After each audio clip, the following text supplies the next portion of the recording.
me souviens, lorsque j'étais enfant, j'étais très bon à l'école. Non, je n'étais pas bon à l'école. Et ma mère, pour m'inciter à bien travailler, me disait, si tu travailles bien à l'école, eh bien, tu auras un vélo. Et j'ai bien travaillé à l'école. Pour une fois. Je n'étais pas premier, j'étais sixième, et j'ai eu mon... Et je me suis aperçu, même en méditant la parole de Dieu, que notre vie, elle est vécue dans des conditions. On vit par conditions, c'est-à-dire que si je ne me nourris pas, je vais mourir. Vous avez décidé ce soir de venir ici. Vous êtes là parce que vous avez tout mis en œuvre pour venir. Et quand on lit la parole de Dieu, on s'aperçoit qu'il y a des conditions pour être béni, il y a des conditions pour être secouru. Et c'est là ce que nous allons voir ce soir au travers de la parole de Dieu. Alors on va lire dans Luc, chapitre 19, verset 41. Luc, chapitre 19, verset 41.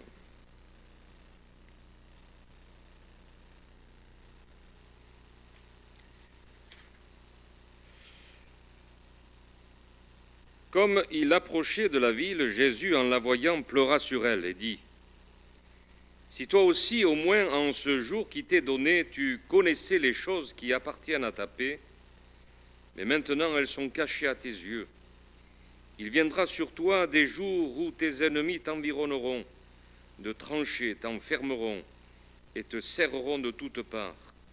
Ils te détruiront, toi et tes enfants au milieu de toi, et ils ne laisseront pas en toi pierre sur pierre, parce que tu n'as pas connu le temps où tu as été visité. Amen. » Voilà, c'est une lecture un petit peu tragique, bien évidemment.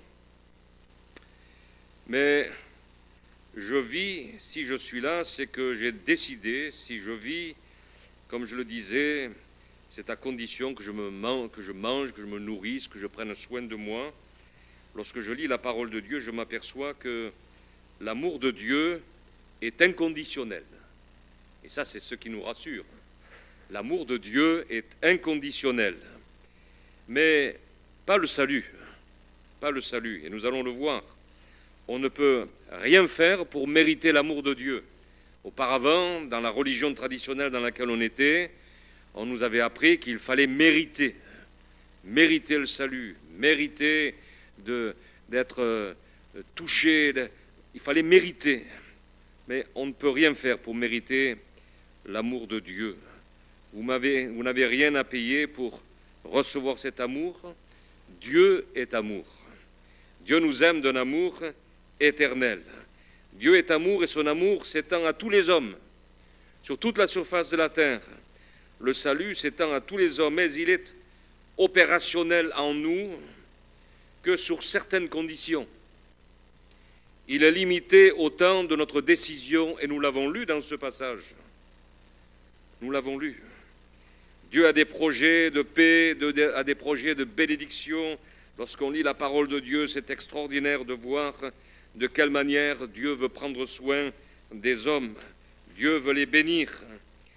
Et il dira même dans Jérémie chapitre 29, verset 11, « Car je connais les projets que j'ai formés sur vous, dit l'Éternel, projets de paix et non de malheur, afin de vous donner un avenir et de l'espérance. » Mais il dira, mais vous ne l'avez pas voulu. Donc c'est quelque part, de la part de Dieu, les gens souvent disent, mais s'il y avait un Dieu, il ne ferait pas ceci, il ne ferait pas cela, il ne permettrait pas ceci, il ne permettrait pas cela. Mais qu'as-tu fait pour Dieu? Est-ce que tu l'as écouté? Est-ce que tu t'es approché de lui? Est-ce que tu lui as permis d'agir dans ta vie? On ne peut pas empêcher Dieu d'agir dans la vie des autres. Mais on peut empêcher Dieu d'agir dans notre propre existence. Et c'est ce que l'on découvre dans cette lamentation de Jésus. Il monte au-dessus de Jérusalem et il pleure. Et plus particulièrement, la Bible nous dit, il sanglote. Il sanglote sur la vie de tous les habitants de Jérusalem. Parce que Dieu aime tous les hommes. Et il veut qu'ils arrivent à la repentance afin d'être sauvés. Il pleure sur la ville de Jérusalem. Il ne voit pas des bâtiments, il voit des cœurs, il voit des hommes, des femmes dans la détresse. Et il pleure car de nombreuses fois, son message a retenti dans la ville de Jérusalem. Ce message de salut, ce message de délivrance avait retenti dans ses murs. Mais on s'aperçoit que ça a été en vain. Si toi aussi, dira-t-il, si toi aussi, de nombreuses villes l'avaient reçu le message que Jésus proclamait. Des hommes, des femmes avaient été guéris, délivrés, secourus. Mais là, il semble que ces hommes ne voulaient pas de Jésus. Donc on s'aperçoit que la bénédiction de Dieu, la délivrance, le salut est conditionnel à ce que nous allons décider. Si tu connaissais en ce jour qui t'est donné les choses qui appartiennent à ta paix. Que connaît l'homme aujourd'hui sans le prince de la paix? Regardons autour de nous, la guerre partout, déjà dans les couples, déjà dans les personnes elles-mêmes, la guerre dans le cerveau, dans l'esprit. C'est une guerre perpétuelle entre les pays, entre les nations. La guerre est là parce que le prince de la paix n'est pas dans le cœur des hommes. Mais si nous recevons le Dieu de paix dans notre cœur, alors nous sommes en paix avec Dieu, mais nous sommes en paix aussi les uns avec les autres. Que connaît l'homme sans le prince de la paix dans sa vie? Il connaît l'angoisse, il connaît les tourments, il connaît la dépression, conflit dans les couples avec soi-même, conflit au travail, conflit avec les enfants. Écoutez un petit peu les gens parler autour de vous, vous allez voir. C'est souvent que je vais à la mer avec mon épouse, c'est notre loisir, on est bien dans l'eau, bien fraîche. Et on entend des gens parler autour de nous. Mais c'est extraordinaire de voir de quelle manière les gens sont angoissés, parlent des problèmes des uns, de leurs fils, de leurs filles, n'est-ce pas, de leurs copains, de leur travail. Les gens qui téléphonent sont angoissés, même sur la plage, sont angoissés. Le plan de Dieu, ses projets, c'était que les habitants de Jérusalem reçoivent dans leur cœur le prince de la paix. Jésus est venu pour cela, afin aussi qu'ils soient protégés sous ses ailes, comme les poussins sous la poule. J'aime bien de quelle manière Jésus s'exprime, souvent par des paraboles, par des histoires, pour bien faire comprendre, en fait, aux hommes qui l'écoutaient, aux femmes qui l'écoutaient, même aux enfants qui l'écoutaient, ce que Jésus avait décidé dans son cœur de partager avec les hommes. On raconte l'histoire d'un homme, il y a un feu terrible dans l'Aude actuellement, et c'était un homme qui avait une ferme, et le feu a ravagé sa ferme. Il avait des poules, il avait toutes sortes d'animaux.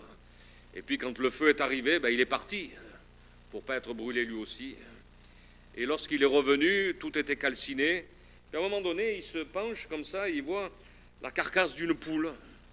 La carcasse d'une poule. Alors, il avance son pied comme ça et il touche la carcasse. La carcasse était calcinée, la poule était morte, bien évidemment. Et alors qu'il a tapé un petit peu dans cette poule calcinée, des petits poussins sont sortis. Des petits poussins sont sortis. Et ça fait penser, c'est pas moi qui ai eu cette histoire, qui est une histoire vraie, mais c'est pour parler de l'amour de Christ, voyez-vous. C'est lui qui a porté notre condamnation, notre péché, notre misère. C'est lui qui, sur le feu du jugement, est tombé sur Jésus, pour que, en le recevant dans notre cœur, je puisse être protégé. Alléluia. Afin qu'il soit protégé sous ses ailes comme les poussins sous la poule. Parce que vous n'avez pas voulu, dira-t-il, votre maison vous sera rendue déserte. Déserte. Dieu laisse l'homme libre de le choisir ou pas. Sans Jésus, dans notre temple, dans notre vie, c'est le désert. C'est la sécheresse. Il n'y a aucun repère dans le désert. Le chemin, il est vide. Il n'y a pas de chemin. C'est le vide complet.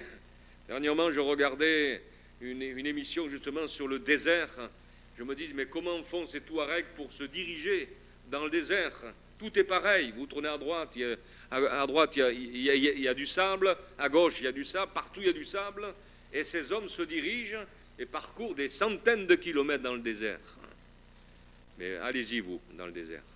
Essayez de vous repérer. Vous allez voir, vous allez vite mourir.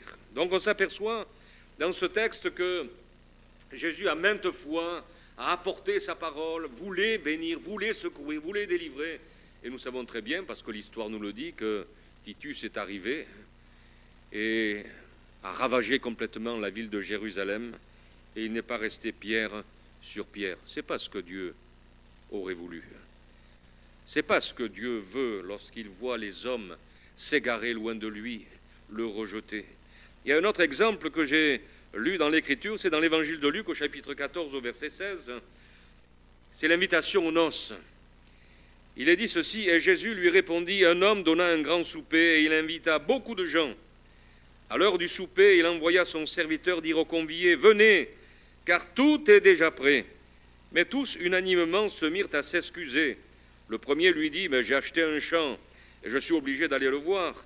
Excuse-moi, je te prie. Un autre dit, j'ai acheté 5 paires de bœufs et je vais les essayer. Excuse-moi, je te prie.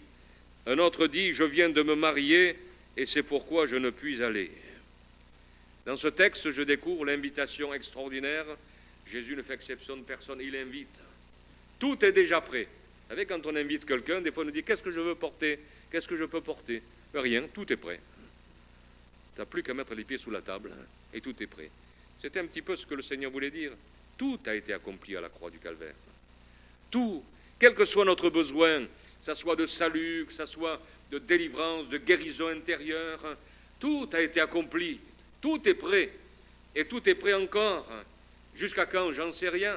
Jusqu'à ce que le Seigneur revienne. Mais pour ce temps, pour cette soirée, pour ces moments particuliers, tout est prêt pour ton salut et pour ta délivrance. Mais je découvre quand même dans ce texte de la part de ces hommes qui s'excusent de ne pas venir. Je découvre l'insouciance. L'insouciance quant à l'éternité, l'insouciance quant à celui qui les invite. Ce n'est pas un homme qui les invite, c'est Dieu lui-même, pour leur salut, pour leur éternité, pour le pardon de leurs péchés. Il les invite. En fait, ils ne voulurent pas répondre à son invitation d'amour. Leurs préoccupations avaient à leurs yeux plus de valeur. Et puis je me suis dit quand même, ils sont de mauvaise foi, parce que c'est au souper, c'est le soir. L'un dira, j'ai acheté un champ et je suis obligé d'aller le voir. Ah ouais? Avec quoi tu vas le voir ton champ le soir, quand il fait nuit? Comment tu vas le voir ton champ? Hein? Et puis l'autre dit, mais j'ai acheté 5 paires de bœufs et je vais les essayer. Ah bon? La nuit, tu vas essayer tes bœufs dans ton champ. En fait, c'est une fausse excuse. Fausse excuse. Maintenant, il y a la technologie. Et on voit parfois dans les champs, en pleine nuit, 2 phares. C'est les tracteurs. Ils travaillent la nuit. Ils travaillent la fraîche. Mais de ce temps-là, allez essayer 5 paires de bœufs la nuit. Et puis l'autre dira, je viens de me marier et c'est pourquoi je ne puis aller. Pourquoi tu ne pourrais pas mener ta femme? En fait, ce sont des fausses excuses. L'homme donne de fausses excuses face à l'invitation que le Seigneur leur adresse. Et on s'aperçoit que la bénédiction, le salut, la délivrance est conditionnée par notre oui ou par notre non. C'est ce que j'ai voulu dire au commencement de ma prédication, parce que, en fait, dans l'évangile de Matthieu, au chapitre 22, au verset 3, il y a la conclusion. Il est dit ceci, mais ils ne voulurent pas venir. Donc on s'aperçoit que Dieu est grand, Dieu est puissant, Dieu est glorieux, Dieu est majestueux, Dieu nous aime. Dieu veut que tous les hommes se repentent, parviennent à la connaissance de la vérité.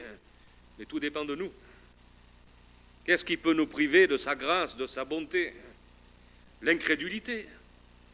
L'incrédulité, mettre en doute l'amour de Dieu, la puissance de Dieu.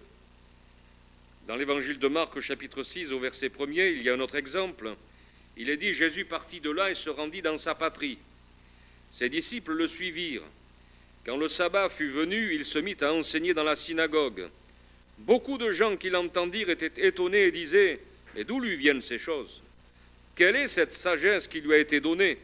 Et comment de tels miracles se font-ils par ses mains? N'est-ce pas le charpentier, le fils de Marie, le frère de Jacques, de Jose, de Jude et de Simon? Et ses sœurs, ne sont-elles pas ici parmi nous? et il était pour eux une occasion de chute. Mais Jésus leur dit, un prophète n'est méprisé que dans sa patrie, parmi ses parents et dans sa maison. Et il ne put faire là aucun miracle, si ce n'est qu'il imposa les mains à quelques malades et les guérit. Et il s'étonnait de leur incrédulité. Jésus parcourait les villes d'alentour en enseignant. Amen. Vous avez remarqué que nous aussi, nul n'est prophète en son pays. Parfois, les personnes de notre propre famille écoutent plus ceux qui sont à l'extérieur, ceux qui ne font pas partie de notre famille, lorsqu'on leur parle du Seigneur, que nous, parfois, ça arrive. Mais Jésus déplore, en fait, l'incrédulité des gens qu'il connaissait, qu'il avait certainement côtoyés. Il avait grandi au milieu d'eux. Et ce n'est pas parce que certains sont incrédules, sceptiques, que ça va annuler le plan de salut pour l'humanité et le plan de salut pour toi. Ce n'est pas parce qu'autour de toi, il y a des hommes et des femmes remplis d'incrédulité et qui peut-être nient l'existence de Dieu que ça va empêcher le Seigneur d'agir en ta faveur. Pas du tout. Si tu mets ta foi dans le Seigneur Jésus ce soir, si tu l'acceptes comme le sauveur de ton âme, alors ta vie va changer. Ta destinée éternelle va changer. Et Paul le dit dans l'Épître aux Romains au chapitre 3, verset 3. Et quoi? Si quelques-uns n'ont pas cru, leur incrédulité anéantira-t-elle la fidélité de Dieu? Pas du tout, pas du tout. Un jour, un homme posera une question à Jésus dans l'évangile de Luc, au chapitre 13, au verset 23. Quelqu'un lui dit, « Seigneur, n'y a-t-il que peu de gens qui soient sauvés ?» Et il leur répondit, « Efforcez-vous d'entrer par la porte étroite, car je vous le dis, beaucoup chercheront à entrer et nous ne le pourrons pas. » Cet homme était étonné.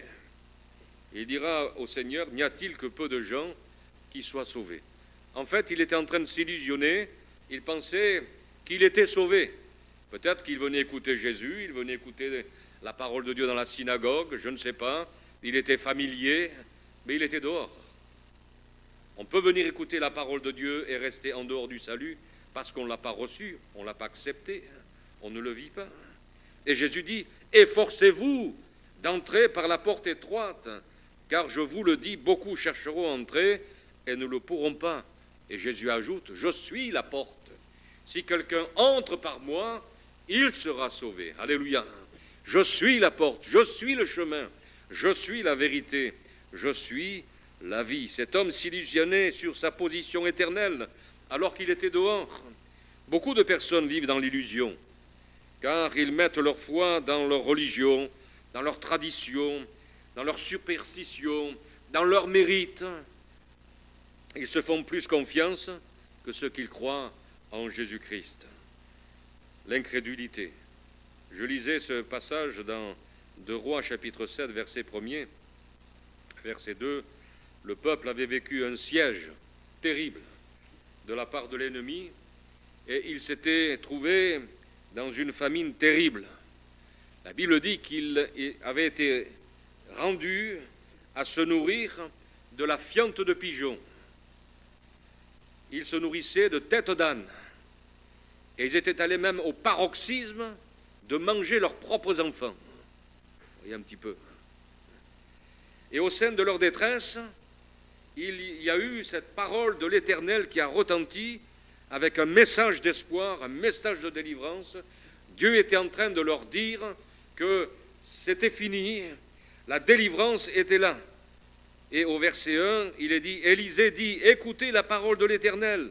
Ainsi parle l'Éternel, demain, à 7 heures, on aura une mesure de fleur de farine pour un cycle et 2 mesures d'orge pour un cycle à la porte de Samarie. L'officier sur la main duquel s'appuyait le roi répondit à l'homme de Dieu, ah, quand l'Éternel ferait des fenêtres au ciel, pareille chose arriverait-elle? Et Élisée dit, tu le verras de tes yeux, mais tu n'en mangeras point. L'incrédulité l'a privé de la bénédiction de Dieu. Et au verset 16, il est dit ceci, le peuple sortit et pilla le camp des Syriens, et l'on eut une mesure de fleur de farine pour un cycle et 2 mesures d'orge pour un cycle, selon la parole de l'Éternel. Le roi avait remis la garde de la porte à l'officier sur la main duquel il s'appuyait, mais cet officier fut écrasé à la porte par le peuple et il mourut. selon la parole qu'avait prononcée l'homme de Dieu quand le roi était descendu vers lui. L'homme de Dieu avait dit alors au roi, on aura 2 mesures d'orge pour un cycle et 1 mesure de fleur de farine pour un cycle, demain à 7 heures, à la porte de Samarie. Et l'officier avait répondu à l'homme de Dieu, quand l'Éternel ferait des fenêtres au ciel, pareille chose arriverait-elle? Et Élisée avait dit, tu le verras de tes yeux, mais tu n'en mangeras point. C'est en effet ce qui lui arriva, il fut écrasé à la porte par le peuple, et il mourut. Ce n'est pas la faute de Dieu. C'est parce que cet homme a été incrédule qu'il n'a pas pu goûter à cette délivrance, à cette bénédiction. L'incrédulité, c'est terrible. L'incrédulité, c'est mettre en doute Dieu, c'est mettre en doute sa parole. C'est un cœur qui ne se laisse pas convaincre par l'amour de Dieu bienveillant. C'est un cœur qui refuse la parole qu'il entend. La parole qui est un moyen de communication, de délivrance pour les hommes. C'est l'homme qui annule à son égard le plan de Dieu pour le guérir, pour le délivrer, pour lui apporter la paix, pour lui apporter la joie procurée par sa présence. On peut même rendre, avec l'expérience, j'ai rencontré toutes sortes de personnes, et je me suis aperçu qu'on peut rendre vain aussi les desseins de Dieu à notre égard, même lorsqu'on a cru. Jésus avait donné aux disciples un ordre de mission. Et dans l'évangile de Marc, au chapitre 16, au verset 15, il est dit ceci, puis il leur dit, allez par tout le monde et prêchez la bonne nouvelle à toute la création. Celui qui croira et qui sera baptisé sera sauvé, mais celui qui ne croira pas sera condamné. Croire, avoir mis sa foi en Jésus, c'est aussi croire dans le moyen de Dieu pour être sauvé. Le baptême. Certains m'ont dit, mais Bernard, j'étais baptisé, moi. Tout petit. J'ai même fait ma confirmation à un certain âge. Mais depuis ce temps où, soi-disant, tu me dis que tu as été baptisé, plus particulièrement tu as été aspergé, c'est pas toi qui as pris la décision quand tu étais petit, c'est tes parents qui l'ont pris pour toi. Et puis à ta confirmation, c'était bien parce que tu avais beaucoup de cadeaux, et puis tu mangeais bien ce jour-là, il y avait toute la famille qui était réunie. Mais après, qu'est-ce que tu as fait de cet engagement? Est-ce que tu as suivi la parole du Seigneur? Est-ce que tu as suivi le Seigneur? Est-ce que tu as mis en pratique les Écritures? Est-ce que tu as prié? Est-ce que tu t'es tenu devant Dieu? Elle me dit non. Il dit alors, le baptême, c'est l'engagement d'une bonne conscience envers Dieu. Dans Hébreux chapitre 5, verset 9, il est dit ceci, et qui, en parlant de Jésus, et qui, après avoir été élevé à la perfection, est devenu pour tous ceux qui lui obéissent l'auteur d'un salut éternel. Oui, les gens disent, mais je crois en Dieu. Non, tu penses que Dieu existe, oui, mais tu ne crois pas en Dieu. Tu ne crois pas Dieu en tout cas. Parce que si tu croyais Dieu, si tu croyais dans le moyen de salut qu'il nous donne, alors tu obéirais. Il est dit, est devenu pour tous ceux qui lui obéissent l'auteur d'un salut éternel. En d'autres termes, il n'y a pas de salut, pas de vie éternelle sans obéissance. La mort est entrée dans le monde, dans le cœur des hommes, par la désobéissance, pas par quelque chose de flagrant, mais par la désobéissance. Et comme par la désobéissance d'un seul, la mort est intervenue dans le cœur de l'homme, par l'obéissance d'un seul, qui est Jésus-Christ, alors il nous a amené le salut. Or, la vie éternelle ne peut nous être donnée que par l'obéissance de la foi. Parce que Christ a été obéissant en se sacrifiant sur la croix pour nous. Il peut donner la vie éternelle à tous ceux qui lui obéissent. Alléluia. Gloire à Dieu. Croire et obéir afin d'obtenir la tâche que Dieu a confiée à l'apôtre Paul.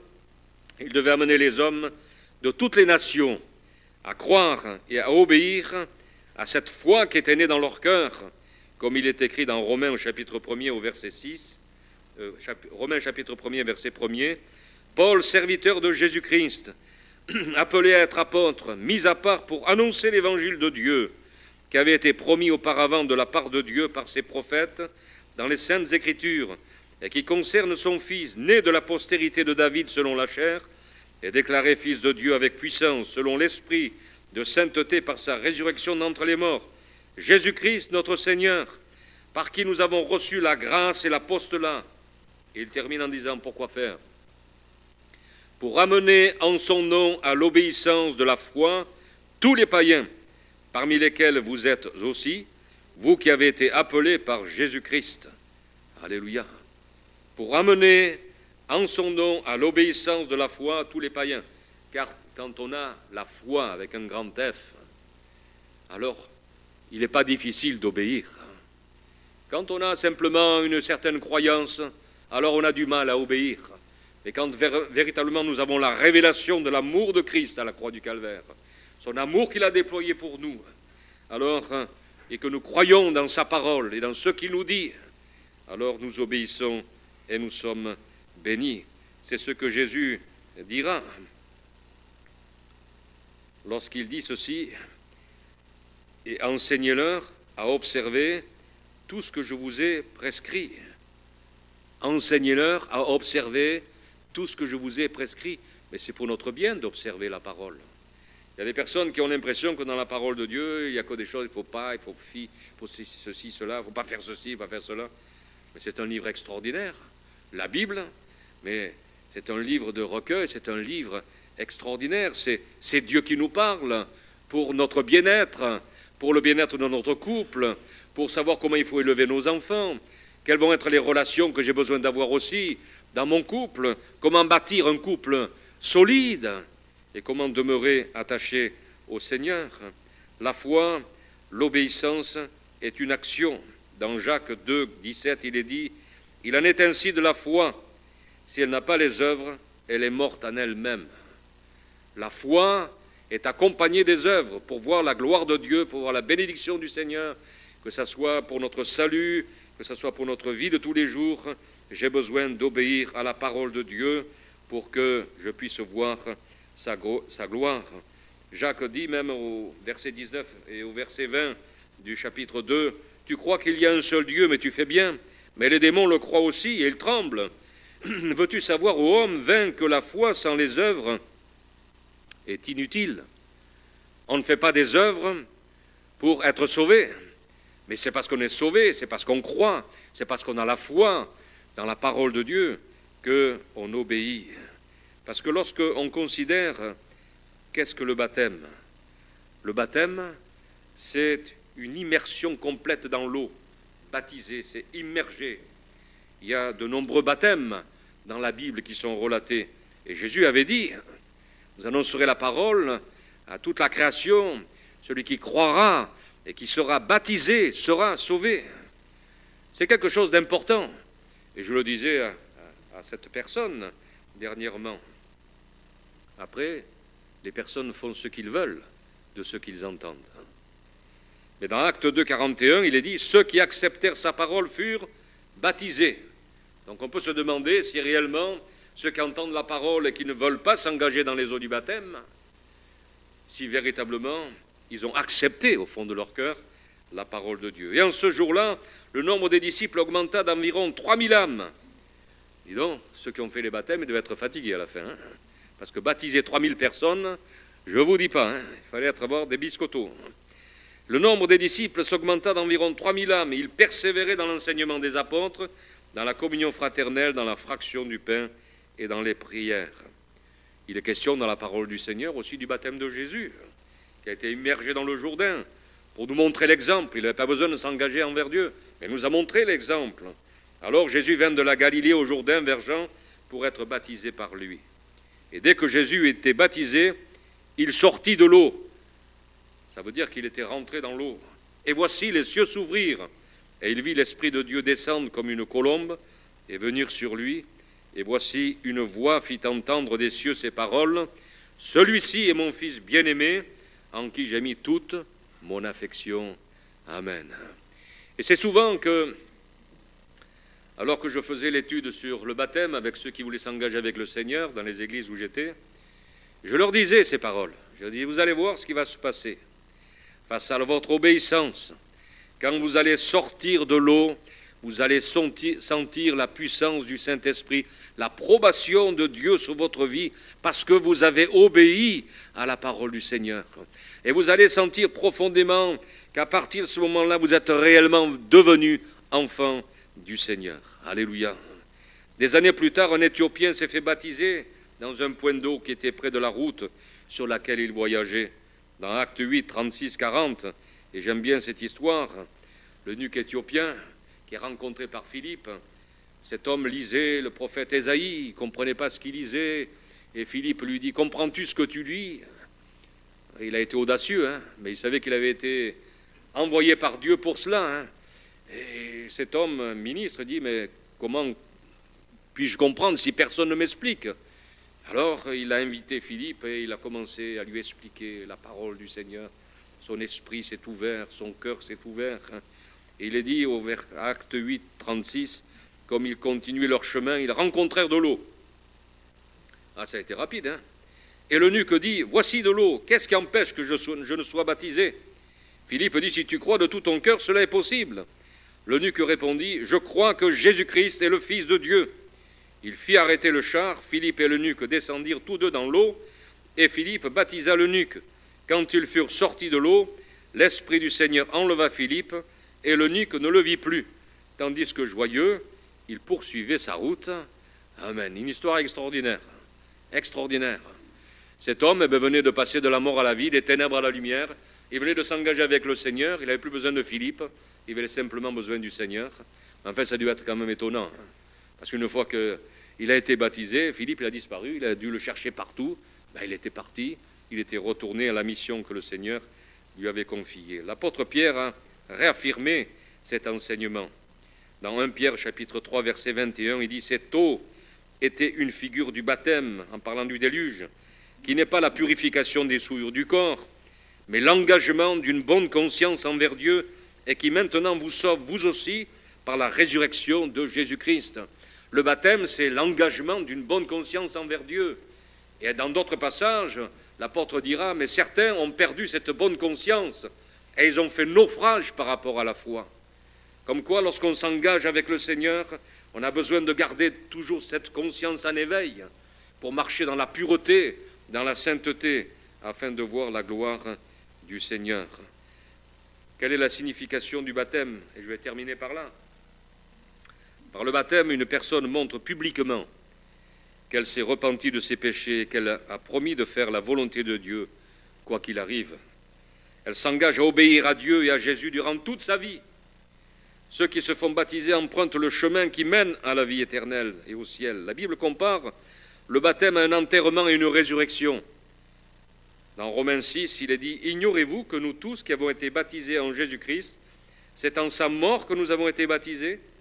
Nous avons donc été ensevelis avec lui par le baptême en sa mort, afin que comme Christ est ressuscité des morts, par la gloire du Père, de même nous aussi, nous marchions en nouveauté de vie. » On est mort à notre vie passée, et quand on sort de l'eau, on ressuscite à une vie nouvelle.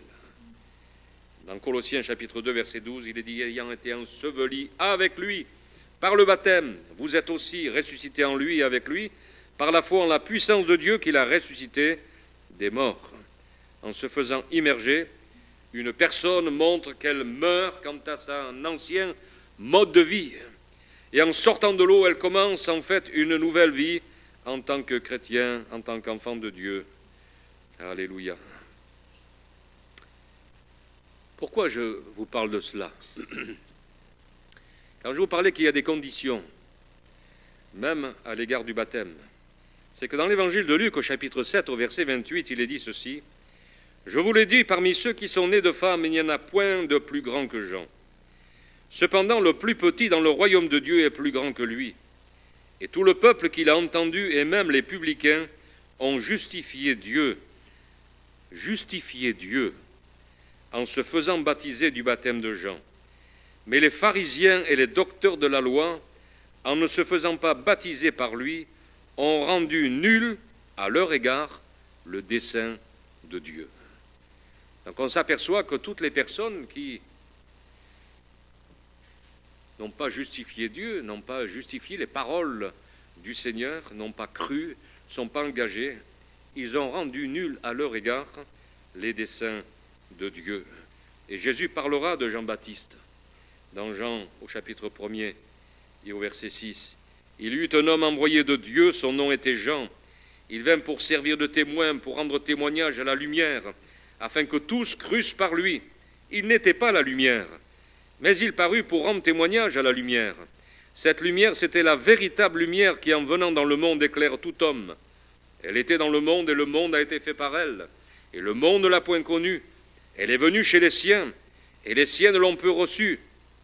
Mais à tous ceux qui l'ont reçue, à ceux qui croient en son nom, elle a donné le pouvoir de devenir enfants de Dieu, lesquels sont nés non du sang, ni de la volonté de la chair, ni de la volonté de l'homme, mais de Dieu. Amen. Oui, il y a des personnes qui ne croient pas. Oui, il y a des personnes qui préfèrent continuer à vivre dans leurs ténèbres. Mais au milieu de tout cela, il y a des hommes et des femmes qui ont reçu le Seigneur. Mes amis, ne vous excluez pas du salut que Jésus vous offre, peut-être par vos raisonnements, votre incrédulité, votre arrière-plan religieux, mais écoutez ce qui vient de la véritable source, qui est Jésus. Croyez dans son amour et dans le seul moyen pour y accéder au salut. Le contrat a été rempli de la part du Seigneur. Simplement approchez-vous de lui dans la foi. Peut-être que quelque part encore de l'incrédulité est là. Mais faites cette prière qu'a fait cet homme en disant « Je crois, Seigneur, mais viens au secours de mon incrédulité. » N'ayons pas honte de prier ainsi. N'ayons pas honte de dire « Seigneur, oui, je crois, mais je n'arrive pas totalement à vraiment m'abandonner entre tes mains, à croire pleinement ta parole. » Mais le Seigneur vous délivrera, vous secourra, vous bénira. Vous pouvez ce soir signer en bas du contrat de Dieu et devenir, par votre repentance, votre conversion, par le baptême, devenir réellement enfant du Seigneur. Croire et obéir. La foi et l'obéissance nous conduisent au salut et à la vie éternelle. Que le Seigneur vous bénisse et vous aide ce soir à faire cette rencontre avec le Seigneur et à rentrer dans les conditions divines qui vont vous permettre de voir la gloire de Dieu. Amen. Nous voulons te bénir et te louer, Seigneur, pour ta parole qui est la vérité. Et nous croyons dans ta parole, Seigneur, car la parole, c'est toi, Seigneur. Et nous croyons en toi. Nous croyons dans ta puissance, nous croyons dans ton amour. Nous croyons, Seigneur, qu'à la croix du Calvaire, tu as tout accompli pour notre salut. Et ce soir, je te prie de bénir les âmes qui sont là dans ce lieu, de bénir ceux qui ont écouté ce message, Seigneur, afin que ceux qui ne sont pas encore en paix avec toi, ceux qui sont, Seigneur, encore et qui ont été peut-être encore ce soir avec leur raisonnement, qu'ils puissent, Seigneur, rentrer dans tes conditions et qu'ils puissent trouver en toi le salut, la délivrance et le secours dont ils ont besoin. Je te le demande dans le précieux nom de Jésus et qu'à ton nom revienne toute la gloire. Amen, Seigneur. Amen. Alléluia.